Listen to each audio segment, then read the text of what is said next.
kita akan melihat bagaimana sikap sikap netizen atau warganet atau orang yang bermain di media sosial terhadap hasil yang diumumkan Bareskrim mengenai posisi ijazah Jokowi yang dikatakan asli setelah melakukan beragam penjelasan. Ada metode perbandingan, ada mengambil data-data atau dokumen dari terutama UGM dan lain sebagainya. Tetapi rupanya sebagaimana saya sudah sempat katakan beberapa waktu yang lalu, ini rupanya sentimennya negatif nih terhadap apa yang disampaikan Bareskrim Mabespori. Untuk lebih jelasnya saya seperti biasa ditemani teman saya Liza. Assalamualaikum warahmatullahi wabarakatuh. Waalaikumsalam warahmatullahi wabarakatuh. Oke, Liz, apa yang kita punya sekarang ini ya? Silakan Anda eksplorasi. Untuk mengukur apakah netizen setuju atau tidak terhadap hasil pengujian dari Bareskrim ini, kita menggunakan kata-katanya setuju atau tidak setuju ya? Ya. Untuk data ini kita kalau kemarin kan tanggapannya sentimen negatif atau positif. Ya. Kalau sekarang kita pakai setuju atau tidak mereka terhadap hasil uji Bareskrim yang menyatakan bahwa ijazah Jokowi tersebut adalah asli. Nah, mungkin pakai pengantar dulu ya. RH, pakai pengantar dulu biar nanti ditanya respon kalau kita metodenya nggak jelas. Iya, jadi biar netizen juga kan sebagian mungkin merupakan analis data yang paham bagaimana sebuah data diolah. Dan ini kita menggunakan bahasa pemrograman untuk menganalisa big data. Jadi data yang besar, yang sangat besar. Jadi data ini bisa jutaan bahkan bisa miliaran data yang diolah sekaligus menggunakan bahasa pemrograman tertentu. Nah, untuk ini, untuk mengukur kesetujuan atau ketidaksetujuan netizen terhadap hasil uji Bareskrim ini, bahasa pemrograman yang digunakan adalah Python. Sebenarnya banyak bahasa pemrograman, ya Rep ya, ya RH ya, kita. Rep juga boleh, tapi RH aja ya. RH aja ya, iya. Ya Sobat RH juga banyak sekali mungkin ya yang berprofesi sebagai data analis tahu ada banyak bahasa pemrograman yang bisa digunakan untuk menganalisa data yang sangat besar atau big data, misalnya SQL. Ada juga R, ada Python, ada Java. Kalau SQL itu biasanya digunakan hanya untuk menganalisa data saja, sedangkan R, Python, dan Java itu bisa untuk memvisualisasikan data juga. Jadi dia selain mengolah juga langsung bisa menampilkannya dalam bentuk visual yang sangat-sangat menarik. Nah, di sini Python adalah yang digunakan saat ini. Mengapa? Karena ini adalah bahasa pemrograman yang paling populer. Digunakan oleh jutaan analis di seluruh dunia. Dan dia paling populer, powerful, cepat, mudah dipelajari dan bisa di-download secara gratis atau open source. Jadi ini programnya tidak beli. Jadi kita langsung download aja secara free. Nah, tapi bisa dipertanggungjawabkan hasilnya ya? Bisa. Dan Python ini kan menggunakan coding. Tapi kita belajar codingnya juga relatif cepat. Kita juga bisa belajar coding dan segala macamnya bisa melalui AI dan sebagainya. Tapi saat ini sih banyak sekali ya tempat kursus belajar bootcamp atau apa, karena data analis sekarang sangat dibutuhkan. Jadi banyak sekali sarjana-sarjana baru, fresh graduate, mengambil kursus tambahan untuk menguasai bahasa pemrograman ini. Nah, selain itu bahasa pemrograman Python ini juga bisa digunakan di berbagai operating system. Bisa untuk Windows, Linux, atau Mac OS, kita bisa menggunakan Python. Nah, Python ini sangat kuat digunakan juga karena ada beberapa library atau fungsi-fungsi yang ada di dalamnya. Misalnya dia bisa untuk mengembangkan aplikasi berbasis web, bisa untuk data science atau data scientist, data analysis untuk pengolahan data, bisa untuk machine learning untuk pemrograman ya, juga AI, artificial intelligence, dan robotics. Jadi banyak sekali fungsi yang terdapat di Python. Itu untuk awalnya. Selanjutnya mungkin kita sebelum masuk ke data ya, Sobat RH, kita juga akan menginformasikan beberapa pendekatan statistik yang digunakan untuk mendapatkan data-data tingkat kesetujuan netizen ini. Itu ada 4 terutama, yaitu Natural Language Processing atau NLP. Itu digunakan untuk memproses dan menganalisis teks, tweets, termasuk mengidentifikasi kata-kata kunci, sentimen, dan topik. Terus juga, sebentar saya masuk ke situ ya. Juga ada machine learning. Ini untuk semacam machine learning ini semacam bikin program.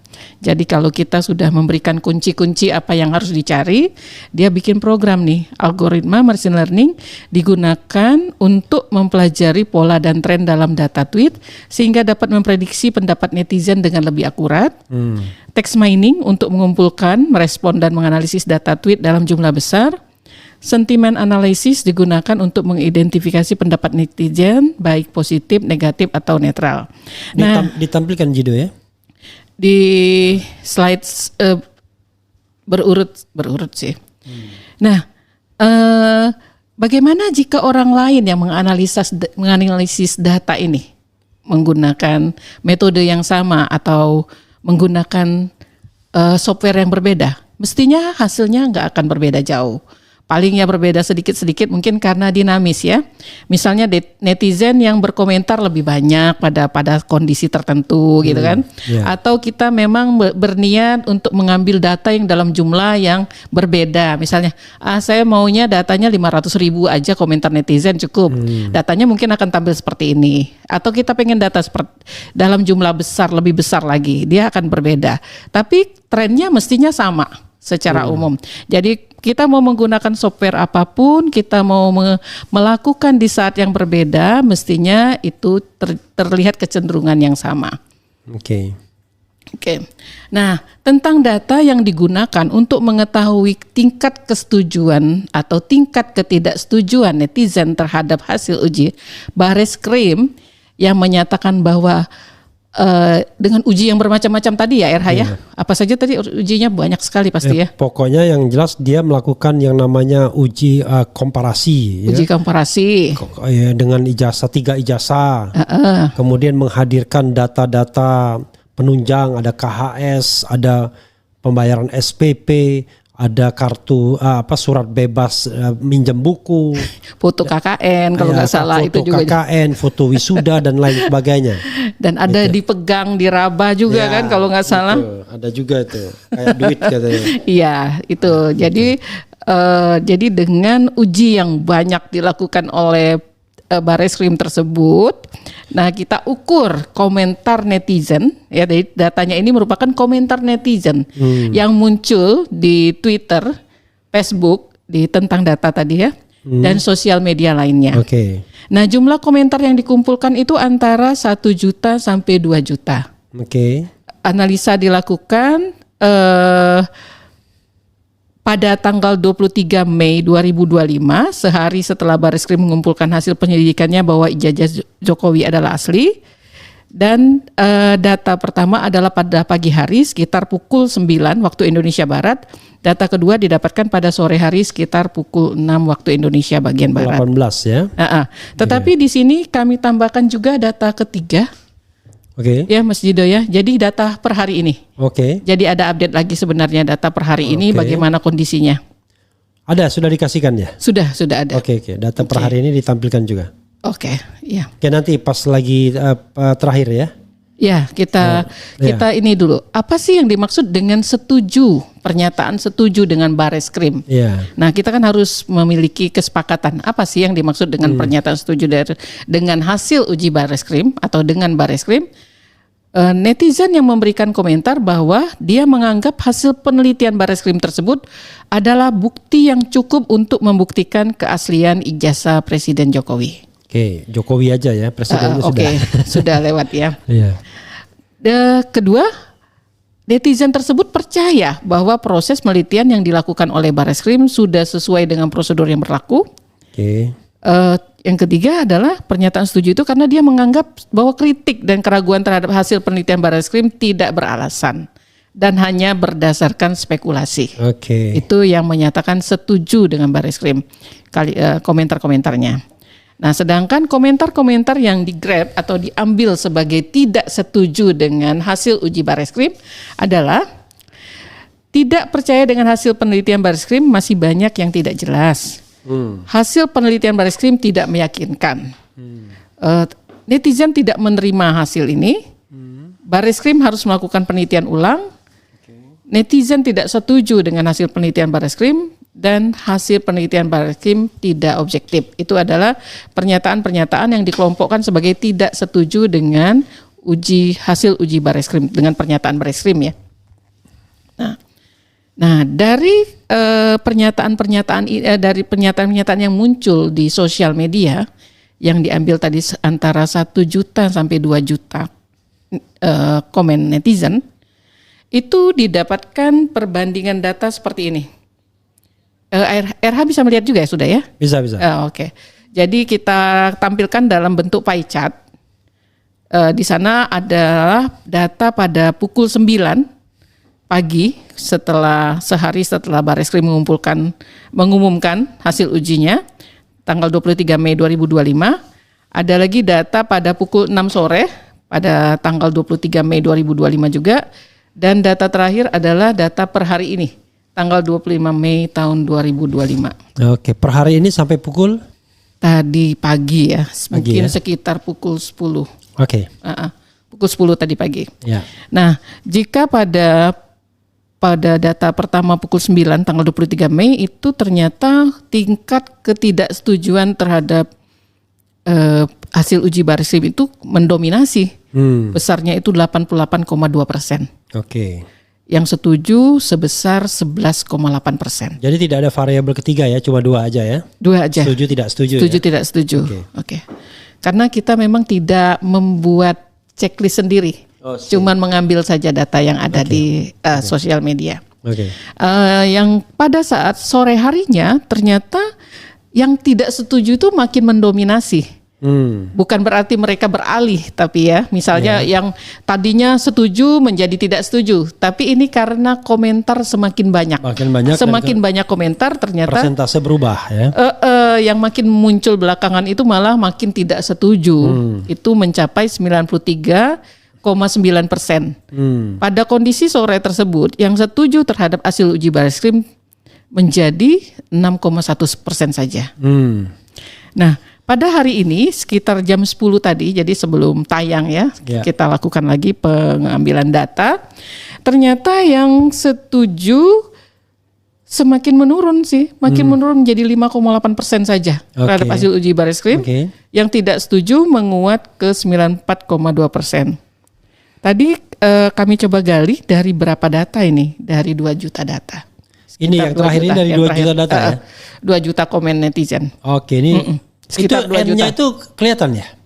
Enggak sih, memang ini kita minta 2 juta data karena memang komentar-komentar. Kalau yang ini kita minta karena memang komentarnya belum sebanyak yang kemarin kan intervalnya 1 bulan. Bisa datanya bisa 5 sampai 10 juta. Nah, kalau ini memang kita minta semaksimal mungkin datanya. Dan dia bisa memberikan pada data sekitar 2 juta. 2 juta. Bisa sekitar 2 juta. Apa pertanyaan keywordnya? Minta maksimal dong atau gimana? Ya, kita minta sebanyak mungkin. Kita butuh waktu lah, dan kita minta ini dari berapa banyak data? Sekitar 2 juta aja. Sekitar 2 juta data. 2 juta komentar. Jadi itu adalah 94,2% yang tidak setuju. Nah, terus bagaimana sih data-data ini? Ini kan semakin kalau tidak setuju ini kita bilang tidak percaya gitu. Bisa ya. Sebenarnya tidak percaya. Ini kan positif negatif kan sebenarnya.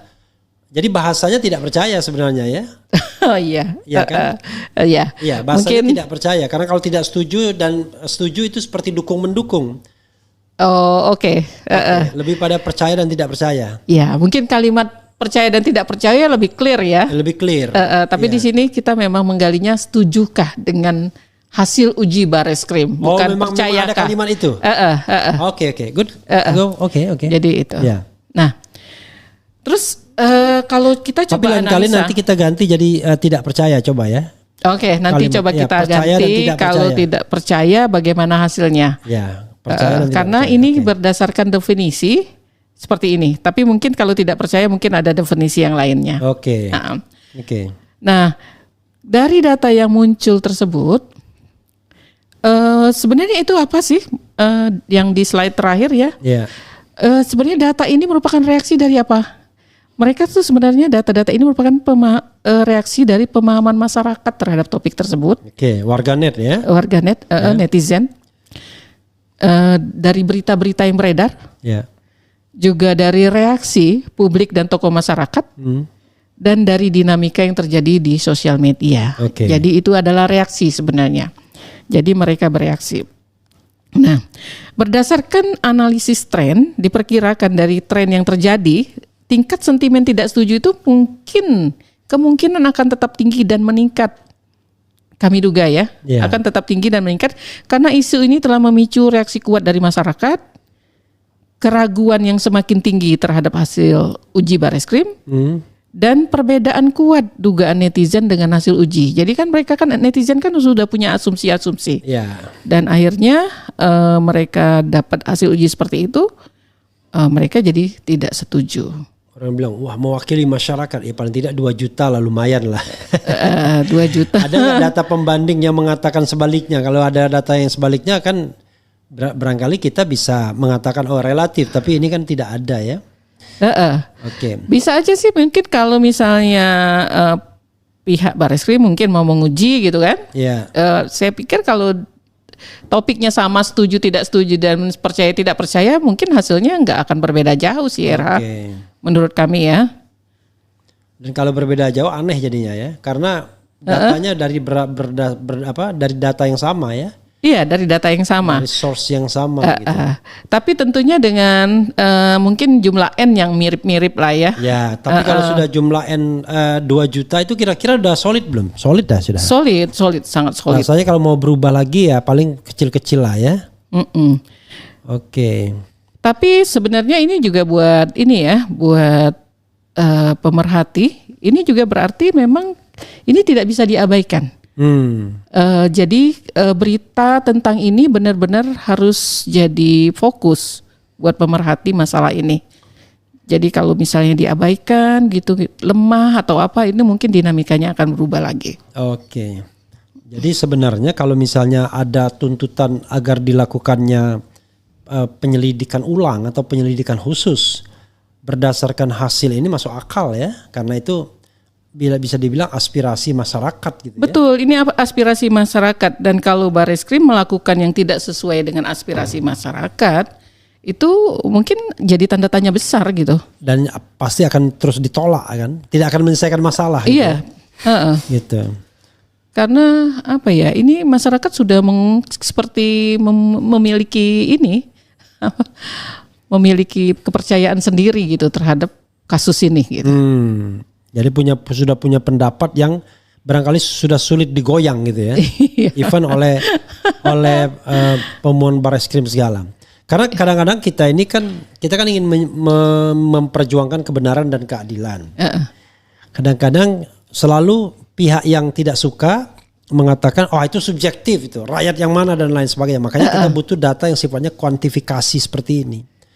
Jadi dikuantifikasi ternyata yang tidak setuju itu lebih dari 90% dari 2 juta data yang diminta kurang lebih gitu. Iya. Ini apa adanya.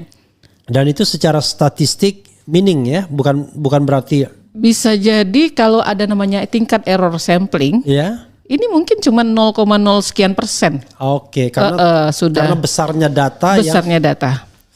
Pertanyaannya adalah kenapa kemudian orang masih menggunakan survei untuk misalnya gini, bicara tingkat kepuasan. Karena saya merasa misalnya tingkat kepuasan itu kadang-kadang puas, kemudian cukup puas, ada kata cukupnya. Kemudian tidak puas, apalagi sangat tidak puas. Jadi ada gray area yang kemudian orang Indonesia rata-rata memilihnya ternyata paling banyaknya di cukup puas itu. Oh oke. Maksudnya dari sisi survei, kenapa tidak orang melakukan big data ini saja yang barangkali jauh lebih Oke, silakan. Oke, kalau saya bahas dari awalnya dari skala dulu. Ya. Biasanya memang skala yang kita pilih itu bertingkat. Kalau peneliti ya, researcher itu skalanya bertingkat. Biasanya kalau kepuasan itu kita mulai dari biasanya kalau 5 tingkat, 5 level itu mulainya dari sangat tidak puas. Oke. Terus tidak puas. Tidak puas. Bisa jadi cukup puas. Atau biasa saja. Ya. Terus puas dan sangat puas. Ya. 5 level. Ya. Nah, biasanya yang berarti puas itu di 2 level tertinggi. Puas dan sangat puas. Itu istilahnya kalau kita sebut top 2 boxes. Adalah 2 level terkuat. Saya sering menemukan agak dalam tanda kutip agak nipu itu. Yaitu kata cukup puas itu dimasukkan ke dalam kategori puas. Nggak bisa biasanya. Cukup. Kan itu kan median sebenarnya kan. Median dan ibaratnya neither nor dia kan. Itu dia nggak dua-duanya nggak sebenarnya. Iya betul. Itu biasa saja lah misalnya. Kita kalau mau lebih clear taruhnya biasa saja. Tapi cukup puas itu dimasukkan ke dalam kategori puas. Ya, makanya untuk memperkuat rasa puas tadi. Makanya saya lihat wah ini agak nipu-nipu juga ya. Makanya kemudian tiba-tiba tingkat kepuasan 80% karena rata-rata cukup puas itu. Iya. Nah tadi RH bilang kenapa untuk survei tingkat kepuasan misalnya terhadap pemerintah gitu ya, atau terhadap sesuatu itu kenapa tidak dilakukan analisa big data aja? Kan gampang gitu kan, tinggal nge-grab dari sosial media. Nggak bisa karena ini tidak semua orang, tidak semua target atau tidak semua konsumen kita. Kalau saya kan mainnya di marketing. Tidak semua konsumen kita menggunakan atau target kita itu menggunakan sosial media. Atau tidak semua produk kita dikonsumsi secara digital. Jadi kita harus melakukan survei total terhadap orang-orang yang tidak menggunakan sosial media juga. Makanya quick count misalnya yang politik segala macam itu kita surveinya langsung biasanya. PIS namanya itu adalah face to face personal interview atau bisa juga face to face sih, rata-rata face to face ya dengan metode sampling rata-rata yang digunakan hampir semua lembaga survei politik itu adalah multi-state random sampling atau random bertingkat. Karena itu adalah yang paling minimal errornya digunakan. Jadi itu harus langsung ke lapangan. Saya sih ilmunya atau metodenya sih percaya sih, tapi cara ngolah data dan kemudian cara membuat pertanyaan itu yang membuat saya nggak percaya. Karena rata-rata kalau kita mau main kasih wilayah abu-abu itu. Dan kemudian ketika penyajian data juga begitu. Sebagai contoh misalnya, pernah orang bicara mengenai siapa yang paling berpeluang jadi presiden. Kemudian dibikin dulu analisisnya. Bahwa ini ada 3 kelompok. Dari 3 kelompok ini, maka kelompok pertama adalah kelompok yang sudah beraliansi, kelompok A katakanlah ya. Kemudian kelompok yang sudah ini kelompok B, kelompok C. Nah, maka dari 3 kelompok tersebut yang akan jadi game changer itu pada waktu itu dibilang 3 orang. 1 Megawati, 2 Erlangga Hartarto, 3 siapa? Jokowi atau nggak salah, Jokowi atau Prabowo. Nah, kelihatan kebetulan orang ini saya tahu surveyornya Erlangga Hartarto. karena itu dia menggunakan itu sebagai pintu masuk untuk mengkampanyekan. Waduh, halus sih orangnya sih. Orangnya biasa main-main di wilayah begitu. Jadi kadang dan unfortunately nggak naik-naik itu barang. Artinya Erlangga Hartarto nggak laku dijual pada waktu itu ya, sampai sekarang mungkin. Jadi dan kebetulan alumni UGM juga, kacau juga berarti. Iya, terkadang kan survei itu untuk mengetahui posisi tokoh gitu kan terhadap posisi tertentu yang disebutkan nama-nama orang tertentu. Ada nama yang tidak diikutkan ya, nggak tersebutkan lah di sana gitu kan. Ya pintar, pada waktu itu dihilangkan nama Ridwan Kamil sehingga nama dia masuk 10 besar. Ada lagi metode ini RH. Jadi mungkin kita sebutkan semuanya, ada 20 tokoh gitu kan. Nah, diurutkan nomor 1 adalah tokoh-tokoh yang dia inginkan tadi kan. Nah, dan terus kan orang-orang tuh ada kecenderungan memang akan memilih peringkat yang atas-atas saja, males ngikutin baca yang bawah-bawah. Nah, biasanya itulah. Ya makanya kadang-kadang tidak jujurnya di sana. Oke, udah kita jangan jangan bahas itu lagi. Nah, sekarang saya punya data, Lis ya. Punya data yaitu polling. polling ini dilakukan di RH Channel. Kita tidak tahu siapa yang ngisi polling tersebut. Pastilah mereka yang mengikuti RH Channel tentunya. Ya.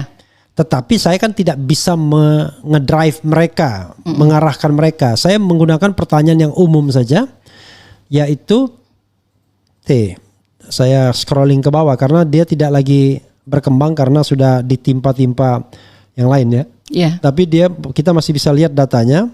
Data terakhir ya. Ya, data terakhirnya. Data terakhirnya itu ini. Pertanyaannya adalah apakah Anda percaya dengan keterangan polisi bahwa ijazah Jokowi asli? Kurang lebih sama kan? Sama. Ya. Iya, kalau tadi kan setuju tidak setuju. Yang bilang percaya itu N-nya 127.000. Oh, sudah sangat besar. Ya. Kemudian yang percaya itu 8%, yang tidak percaya 89%, yang ragu-ragu 3%. Nah, saya kasih variabel ragu-ragu. Iya. Kalau variabel ragu-ragu itu dibagi 2, maka 90% juga. Iya, mirip dengan data yang diambil dari data yang diambil dari big data kurang lebih pengolahan big data. Oke. Pertanyaan saya adalah dari segi statistik kenapa bisa ada kemiripan seperti ini? Yang walaupun sebenarnya itu logik saja. Yang tidak logik itu kalau beda kan sebenarnya. Ya. Tetapi barangkali bisa dijelaskan. Ada 2 mungkin penjelasan. Ya. Pertama, karena datanya besar. Data besar itu cenderung akan menjadi sesuai realita. Itu adalah apa ya istilahnya ya. Jadi justifikasi. Semakin besar data yang kita dapatkan itu akan cenderung mewakili kondisi yang sebenarnya. Itu adalah walaupun sebenarnya yang polling yang dilakukan di RH Channel itu adalah orang-orang yang memiliki karakteristik mirip dengan berita-berita yang ada di RH Channel. Iya, gitu jadi kan? Saya katakan bias RH lah. Iya. Kira gitu. Walaupun kondisi seperti itu terjadi. Jadi ini adalah sesuatu yang tidak terlalu, maksudnya ada biasnya lah, ada bias RH-nya di sana. Tapi karena datanya besar, dia cenderung akan mendekatin realita. Itu adalah justifikasi. Jadi biasnya itu minimal jadi. Iya, biasnya jadi minimal. Kecuali datanya cuma 1.000, itu biar bisa bias banget tuh. Iya. Yang kedua, alasannya kenapa data ini mirip dengan data yang diambil dari sosial media, data yang di-grab dari sosial media secara umum. Alasan kedua adalah seperti yang kita lihat, data yang diperoleh dari sosial media itu juga data yang tidak memiliki keterbelahan lagi. I see. Semua netizen itu cenderung memiliki sikap yang seragam. Kan kalau kita mau lihat kan kecenderungan misalnya yang kalau kita mau belah lagi ada 58% mungkin pendukung Prabowo itu adalah pendukung Jokowi kan. Tapi ternyata data yang kita tarik dengan analisa big data tadi 90% lebih mereka tidak setuju dengan hasil uji Bareskrim. Artinya memang sudah seragam semuanya. Kalau digabung jadi satu ya pendukung Prabowo, ya pendukung Anies, ya pendukung Ganjar gitu ya. 90 terakhir itu 94%. 94% tidak mutlak, kan? Setuju dengan hasil uji Bareskrim yang menyatakan bahwa ijazah Jokowi itu asli. Dan ini fortunately konsisten juga dengan temuan mengenai sentimen positif negatif terhadap Jokowi ya atau terhadap ijazah. Betul. Nah itu coba ditampilkan lagi. Oke, kita tampilkan hasilnya ya karena metodenya sama sebenarnya. Tapi kita definisinya aja dulu karena metodenya sama. Jadi metodenya tetap menggunakan analisa big data dengan Python. Yang dimaksud dengan tapi definisinya yang halaman berapa ya ini ya? Maaf. Slide definisi dan temuan. Di berikutnya itu adalah definisi. Nah, di sini pengukurannya adalah pengukuran sentimen. Sentimen negatif terhadap ijazah Jokowi. Jadi maksudnya ijazah Jokowi itu negatif gitu loh, nggak benar. Intinya adalah kalau dia negatif mengarah ke palsu, kalau dia positif mengarah ke asli. Itu ya.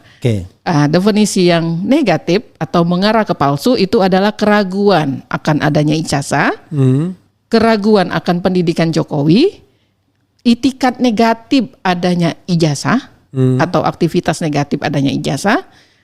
Ijazah itu yang clear adalah palsu dan tidak sah. Nah itu yang negatif. Artinya dia cenderung menganggap ijazah tersebut palsu.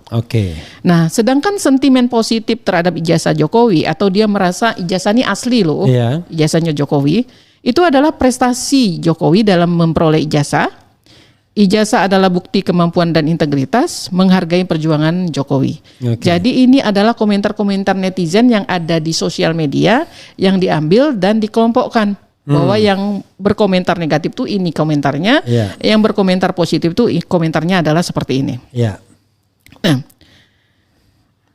kemarin sudah sempat disinggung, jadi terjadi peningkatan sentimen negatif itu sangat tinggi sejak awal tahun 2025. Yang dominan itu adalah sentimen negatif, dan dari akhir tahun itu sebenarnya masih 40% sentimen negatif terhadap isu ijazah Jokowi.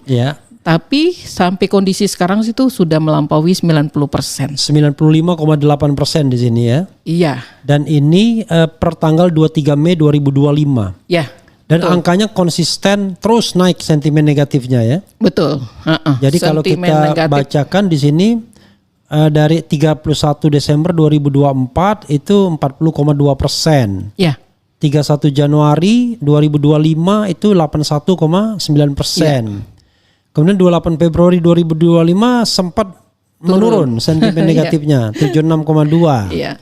Tapi kemudian 31 Maret 2025 naik lagi 80,5%. Kemudian 30 April 2025 ini akhir-akhir bulan semua ya. 80,5% ini mulai munculnya Rismond ini. Oke, 87 ya. 87,2%.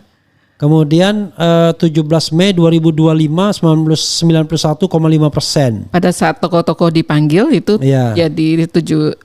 Dan kemudian 23 Mei 2 hari yang lalu 95,8%. Semakin tajam. Jadi kalau kita kemukakan 3 data ini, big data, sentimen positif negatif, big data setuju tidak setuju Barreskrim, kemudian polling data RH channel, percaya tidak percaya, maka konsisten sama di kisaran 90%. Ya, betul.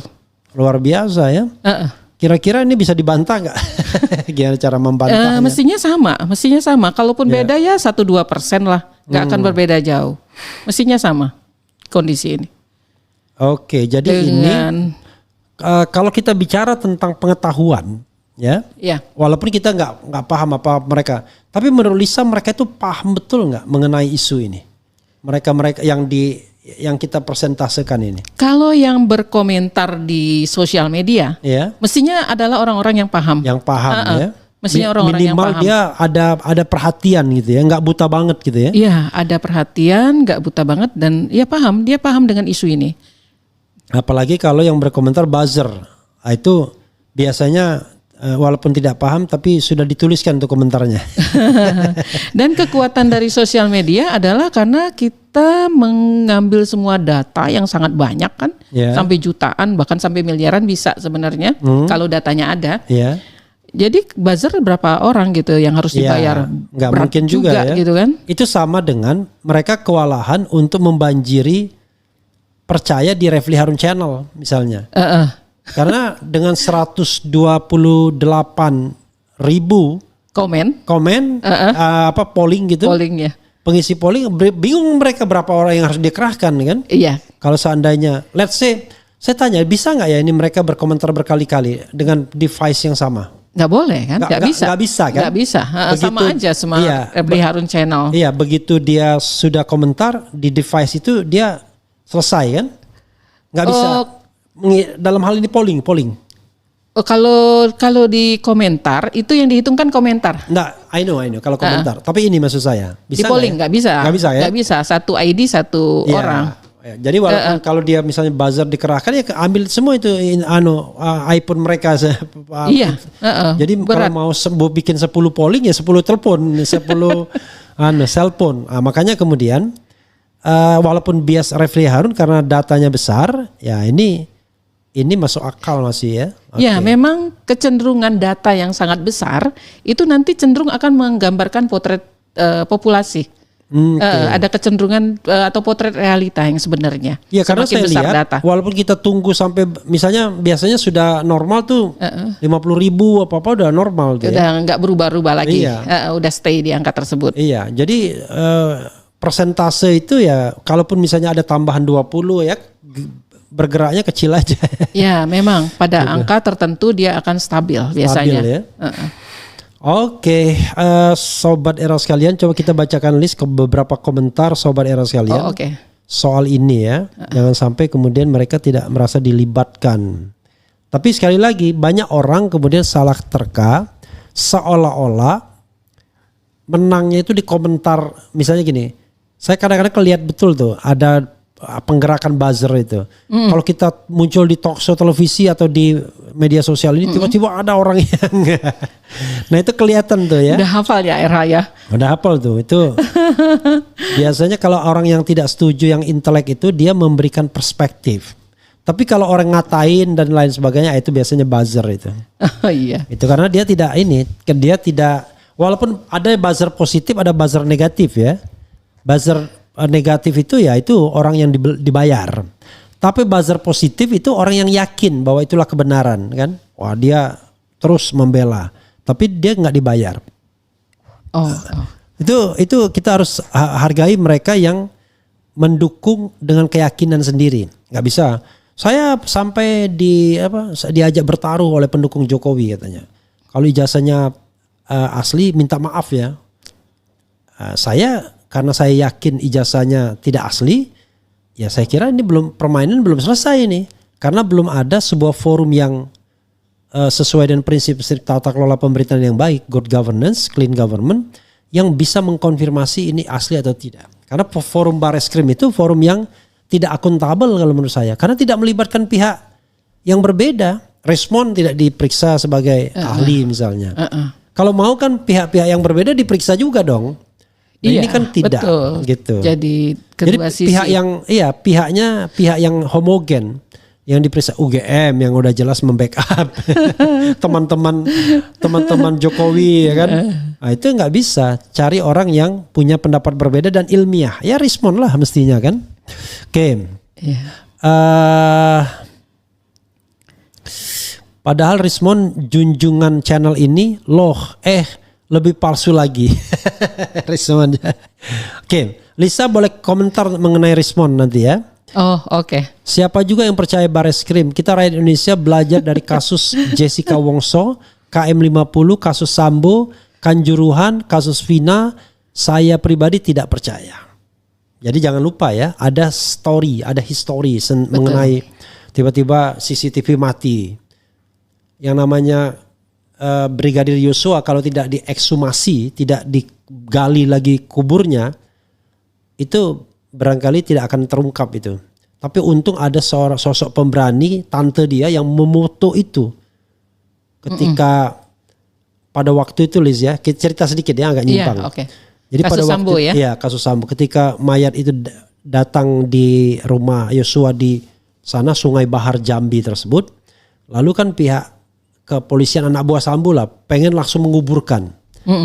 Alasan mereka karena ya tadilah pokoknya intinya ini sudah diperiksa oleh semuanya dan lain sebagainya. Jadi tidak boleh dibuka lagi langsung mau dikuburkan. Lalu pihak keluarga minta izin agar mereka berdoa. Nah dalam berdoa itu tidak boleh ada orang lain. Nah di dalam kesempatan itulah memeriksa ya. Dia buka bajunya lalu dipotret sama di situ ada jahitan dan lain sebagainya. Oh wow. Gitu. Karena sudah dilakukan otopsi sebelumnya untuk memperbaiki kira-kira apalah ya, sama seperti KM50. Makanya bukan tidak ada histori bro. Kalau Anda marah ya selalu begitu kan. Orang marah itu karena Anda salah. Kalau Anda benar sih biasa aja sebenarnya. Oke silakan. Kita bacakan terus ya. Iya. Kemudian Red Buzzer termul sekarang sudah naik Rp 400 per komen atau malah turun ya. Bisa jadi dia mantan buzzer juga. Karena saya pernah ketemu mantan buzzer. Sampai tahu harganya. Ya. Jadi kalau dia gaji bulanan. Jadi dia gaji bulanan itu kalau nggak salah berkisar antara 7 juta gitu. Itu dia waktu itu pelaku 2019. Profesi menarik berarti kalau 7 juta per bulan. Iya, lumayan lah. Kerja dia adalah tapi harus perform. Kalau tidak perform tuh di bawah 5 juta. Oh. Gitu. Jadi dia kalau tidak salah dia pegang akun yang 500 akun, lalu 1000 tuh untuk hit and run. 500 akun satu Iya, orang. 500 akun itu harus dia hidupkan terus itu. Baik di Facebook, di pokoknya kerja dia ngejar Rizal Ramli. Biasanya keywordnya sama itu. Kata-katanya sama. Barisan sakit hati gitu-gitu. Pecatan, sama. Kalimat yang digunakan ke saya juga sama. Barisan sakit hati, pecatan, apalah, kurang lebih sama lah. Selalu begitu narasinya. Saya berpikir RH harus coba menenggelamkan kalimat-kalimat itu, gimana caranya? Karena itu banyak orang yang bertanya juga, benar nggak dulu RH dipecat gitu ke saya? Oh enggak, saya bilang kayaknya mengundurkan diri kok RH. Enggak, tepatnya bukan begitu. Gini Lis. Salah ya? Jadi yang saya mengundurkan diri itu sebagai staf khusus Pratikno, saya mengundurkan diri 4 bulan. Oh oke. Ketika jadi komisaris itu sudah 5 tahun saya. Cuman 5 tahun itu di 2 tempat yang berbeda. Jadi merasa sudah cukup gitu. Bukan, maksudnya gini. Memang pada waktu itu tidak dilanjutkan. Nah, masalahnya adalah tidak ada komisaris yang tidak diganti di era Erick Thohir. Semuanya diganti. Nah, pertanyaan saya adalah tidak spesial. Setiap orang diganti dikatakan dipecat itu kan aneh jadi. Karena hampir tidak ada yang kemudian masa jabatannya completed. Tapi kalau digabung ya 5 tahun lebih saya. Oh oke. Gitu. Lalu 2 kali dipecat tuh agak aneh. Kenapa? Saya udah tahu saya mau dipindahkan.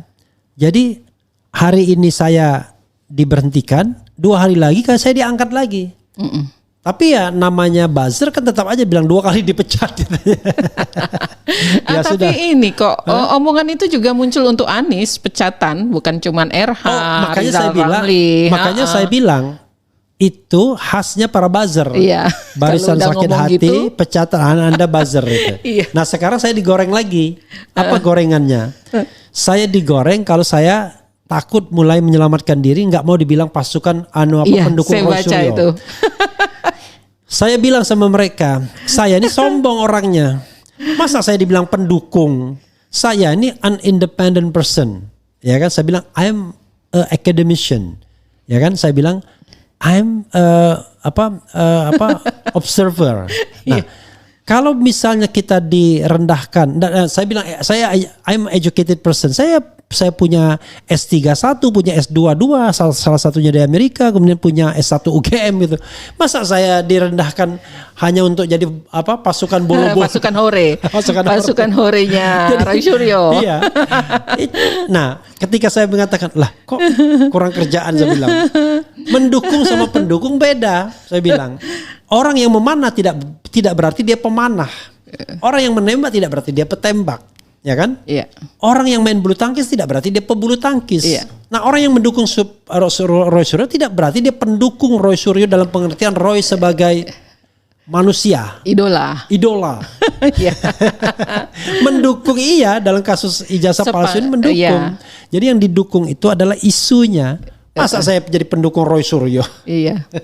Itu saya udah baca di beberapa berita kayaknya. Iya, tapi kalaupun saya melakukan klarifikasi itu nggak ada gunanya. Jadi saya bikin satu video saja dan kemudian diglorifikasi sama salah seorang komisaris yang pro Jokowi kan, namanya Dede Budianto. Jadi beritanya macam-macam contoh ya. Nih, Refli Harun tiba ogah disebut pendukung Roy Suryo. Kemudian Refli Harun Refli Harun tangkapi soal Bareskrim. Lain lagi nih. Refli Harun tiba ogah disebut pendukung Roy Suryo CS, loyalis Jokowi apalagi ini. Loyalis Jokowi tidak satu persatu buang body, buang badan. Banyak ternyata beritanya. Banyak beritanya.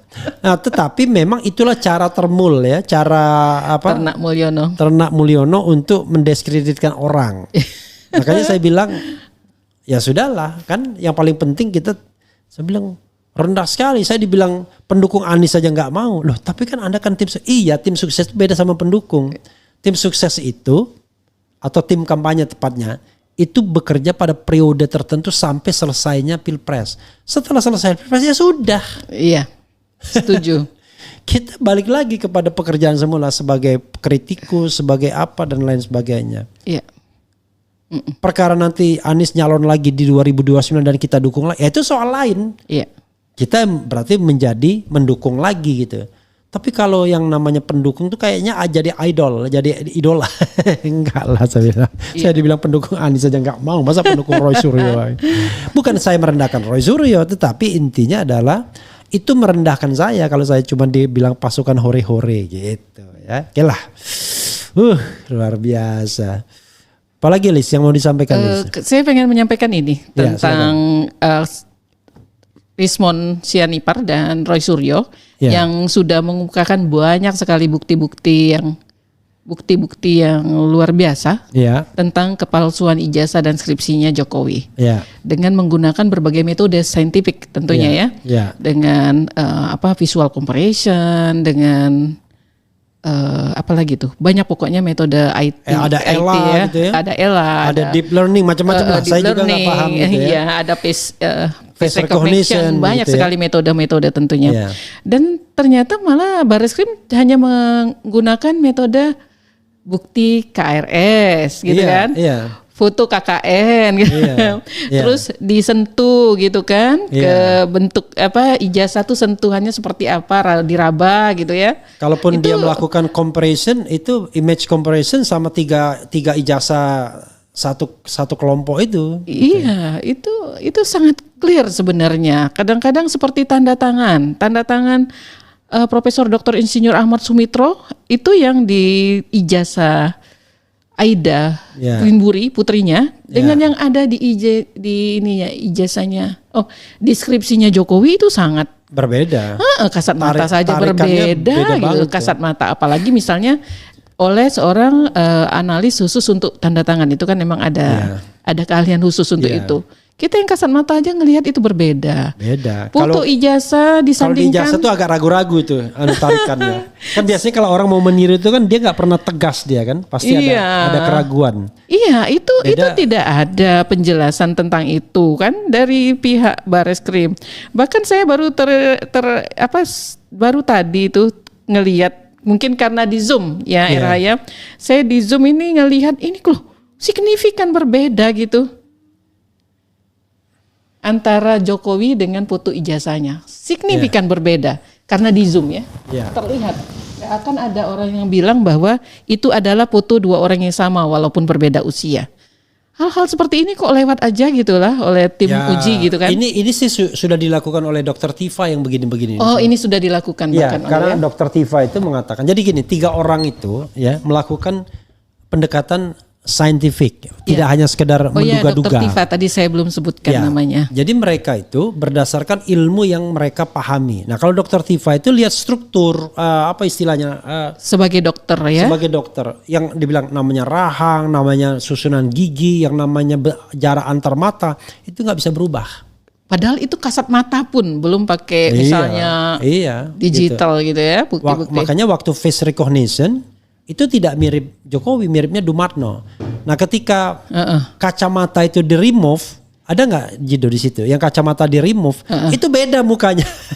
Kalau pakai kacamata kan mirip kan? Nah, jangan salah, kacamata itu bisa saja menjadi kamuflasenya. Karena kacamata itu membuat orang berbeda kadang-kadang. Betul. Apalagi kalau kacamata hitam, itu bisa beda banget orang. Begitu dibuka kacamatanya kok beda mukanya ya? Iya, betul. Gitu. Nah, ini kacamata itu kamuflasenya kacamata itu. Iya. Begitu, Lisa. Ada yang mau disampaikan lagi, Lisa? Cukup sih kayaknya. Cukup ya. Jadi intinya adalah kita berusaha melakukan pendekatan-pendekatan yang kalau mereka bilang saintifik, ya kita paling tidak juga saintifik lah ya. Saintifik ini. Jadi kalau misalnya kadang-kadang sering sekali dalam perdebatan, wah Anda mewakili rakyat yang mana? Lah sana juga kan rakyat yang mana, kan juga bingung kita. Lalu tiba-tiba dia merefer ke hasil pemilu 58% dan lah itu bukan variabel yang tetap. Tidak berarti kemudian setiap begitu variabelnya 80% yang setuju, mereka kemudian sana wah itu 80%. Tapi begitu turun jadi 20% atau 10%, mereka bicara tentang 58% ya, dipilih pemilu 58%. Jadi 58% pun juga a questionable angka juga. Belum tentu juga angka yang benar. Bisa gitu jadi gini, mereka beranggapan bahwa ini cuma dikomentari oleh orang-orang yang bersosial media. Ya. Tetapi orang-orang yang tidak bersosial media itu tidak memberikan tanggapan. Ya. Tapi jangan salah, mereka ngobrol di warung kopi, Iya. terus ngobrol di dalam keluarganya. Iya. Itu bisa jadi walaupun mereka tidak berkomentar di sosial media, Nah, ini, mereka Liz, memiliki sikap yang coba sama. lihat, Liz. Oh, kamu nggak buka RH Channel ya? Buka ada. Enggak. Oh, ini, coba lihat nih. Begitu oke. di anu kan beda kan? Oh iya, beda sekali, Ya, signifikan, gitu ya. sangat signifikan bedanya kan? Heeh. Kalau di anu mirip, kalau waktu kacamata kan? Iya, Tapi begitu ini nggak beda mirip. sekali, betul. Dan jangan lupa, ini mohon maaf ya, Heeh. bisa jadi kemudian ada pengeditan juga jangan-jangan ketika dikasih kacamata, karena bentuk kacamata ini agak aneh sebenarnya kan, modelnya itu, gitu. Ya itulah yang terjadi. Tapi kita sekali lagi kita bicara tentang azas praduga tak bersalah. Iya. Cuman jangan pula kita menerima 100% apa yang disampaikan oleh Bareskrim. Kenapa? Karena secara ilmiah banyak hal yang tidak dipenuhi. Salah satunya adalah paling gampang, kata Rismond itu, metode ilmiah itu harus objektif, repeatable. Oh iya. Jadi bisa nggak misalnya dibuka metodenya dan kemudian orang lain bisa mengujinya. Nah kalau ini Yes. harus bisa dipertanggungjawabkan, dan Lisa mengatakan siapapun boleh. Siapapun bisa melakukan hal Dan yang angkanya sama. akan kurang lebih sama. Karena bersifat dinamis, jumlah Iya. yang berkomen mungkin yang Iya. komen mungkin bertambah atau bertambah lah ya, nggak Ya, mungkin berkurang. tapi nggak mungkin balik angkanya. Enggak. Rasanya Akan itu sama. nggak masuk akal. Dari 90% jadi 10%. Oh tidak Tapi mungkin. kalau dari 90 ke 92 atau ke 88 itu masih Iya, mungkin. ada gitu. peluang seperti itu. Iya. Oke. Luar biasa ya. Coba ini, oke, apa lagi nih? Woi, dan para termul dan para buzzernya lu pada nguber setoran untuk bayar pinjol. Apalagi nih. Ijazahnya Mulyono palsu. Orang bahasa Inggrisnya cuman bisa talk that. Ini beda lagi ya. Jadi sebenarnya begini. Kita harus katakan gitu ya. Yang namanya palsu itu ada dua kemungkinan. Memalsukan atau membuat palsu. Bagaimana tuh RH? Kalau memalsukan itu, ini ada dokumen aslinya, lalu kita palsukan, itu memalsukan artinya.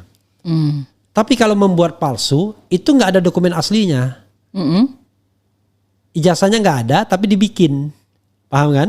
Iya. Misalnya saya kalau ijazah Lisa nih, saya fotokopi ijazah Lisa, saya ganti namanya jadi Refli, tapi nilai-nilai dan lain sebagainya semuanya sama. Ya kan? Nah itu namanya memalsukan dari ijazah Lisa. Tapi ijazahnya kagak ada, saya bikin sendiri. Nah itu namanya membuat palsu. Nah dalam konteks ini sesungguhnya yang dipersoalkan itu adalah mungkin saja membuat palsu. Jadi tidak ada ijazahnya tapi diadakan. Bukan ada ijazah tapi kemudian diubah datanya. Itu namanya memalsukan. Iya. Gitu. Tanda tangan itu namanya memalsukan. Kan tanda tangannya ada kan? Yang punya. Kita memalsukan tuh. Itu namanya memalsukan. Tapi kalau tanda tangannya tidak ada sama sekali, manusianya tidak ada, kita baru bikin pura-pura namanya lalu tanda tangan, itu namanya membuat palsu. Nah kita nggak tahu apakah ini memalsukan atau membuat palsu, tapi nggak penting itu. Karena yang penting adalah ini diduga bukan ijazah yang sesungguhnya. Iya. Nah, tapi ijazahnya sendiri bisa aspal, asli tapi palsu. Aspal itu semuanya sama. Iya.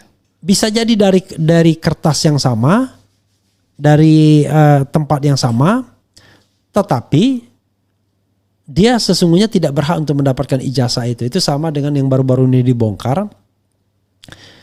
Ada ijazah banyak sekali, tapi jumlah skripsinya sedikit. Jadi ada universitas yang jual-jual ijazah, kan banyak kan gitu. Gitu ya. Jadi ya itulah, mudah-mudahan ini memberikan perspektif bagi sobat RH sekalian. Oke, final sih closing statement Lisa. Apa ya? Oh iya, kan pengolahan data dari sosial media ini menggunakan metode statistik, ini merupakan data yang tadi disebut RH adalah scientific. Ya. Berharapnya Bareskrim juga menggunakan data ini ya, pengujian yang saintifik seperti yang banyak dikemukakan contoh-contoh yang dilakukan oleh Rismond terutama karena dia sendiri adalah Rismond itu dia jabatannya adalah untuk forensik ya. Iya, dia ahli digital forensik. Ahli digital forensik. Berharap sih Barreskrim melakukan uji yang saintifik juga untuk pembuktian dari ijazah Jokowi. Demikian Erha. Oke, ya saudara sekalian, sekali lagi ya, kita tidak menuduh, tidak menuding, tetap azas praduga tak bersalah, tetapi apa yang disampaikan Barreskrim itu jauh dari sempurna. Karena dia cuma mendengarkan pihak-pihak yang pro, pihak-pihak yang memang dari awal itu ingin melindungi sepertinya seseorang ya yang pernah berkuasa. Jadi pendapat-pendapat yang berbeda dari Rismond, dari Roy Suryo, Dr. Tifa itu tidak didengarkan. Padahal kalau Barreskrim fair harusnya mereka didengarkan sebagai ahli dari pihak pelapor. Kan yang melaporkan TPUA.